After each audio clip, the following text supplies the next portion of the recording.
Hi, my name is Caleb, and today we're going to be going over the hamstrings muscle group. To begin, the hamstring group is made up of three individual muscles known as the semitendinosus, semimembranosus, and the biceps femoris, which has a short head and a long head. The semitendinosus originates from the medial surface of the ischial tuberosity and inserts onto the medial tibia. The semimembranosus originates from the ischial tuberosity and inserts onto the medial tibial condyle. The short head of the biceps femoris originates from the lateral lip of the linea aspera on the femur and inserts on the fibular head and lateral condyle of the tibia. The long head of the biceps femoris originates from the ischial tuberosity and inserts into the fibular head and lateral condyle of the tibia. All of these muscles, except for the short head of the biceps femoris, cross both the hip joint and the knee joint. Because of this, the hamstrings act as both primary hip extensors and knee flexors. So let's get into how we can strengthen our hamstrings. The first exercise we have is the double leg curl. For this exercise, you want to make sure that you have your glutes activated throughout the entire movement in order to put strain on the hamstrings. This is a great hamstring exercise as you are both keeping your hip extended and actively flexing your knee.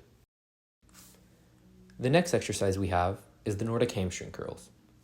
This is a fantastic hamstrings exercise for the same reasons as the double leg curl, as we're maintaining constant hip extension with active knee flexion. Just make sure to control the eccentric portion and maintain an extended hip. Another active knee flexion exercise is going to be standing banded leg curls. To do this exercise, you're going to want to wrap one side of the band around one of your ankles and step on the other side of the band with the other foot. Then you're going to want to flex your knee, resisting the tension of the band, and once you can no longer go higher, control the eccentric portion and repeat. This exercise actively flexes the knee, which makes it another great choice to work out the hamstrings.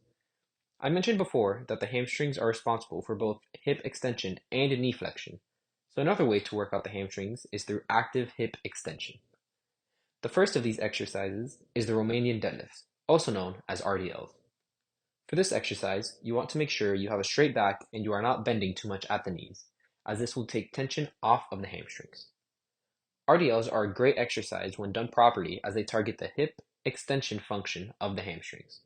Another exercise is good mornings.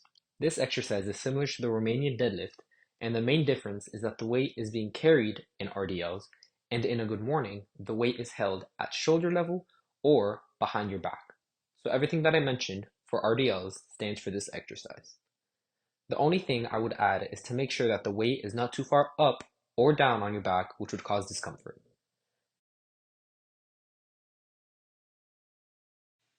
In order to stretch the hamstring, you're going to want to perform the antagonistic joint action to whatever strengthens the muscle. In this case, the antagonistic joint action would be hip flexion and knee extension. Ironically, the eccentric portion of the good morning or the RDL is a great way to stretch the hamstrings as it both flexes the hip and extends the knee. One fun fact I'd like to leave you with about the hamstring is that when the ACL is injured, which is a ligament in your knee that helps to stabilize the knee, a graft or piece of the hamstring can be taken to repair the ACL. That's all I have, and I hope this information helps you to get stronger and healthier. Bye.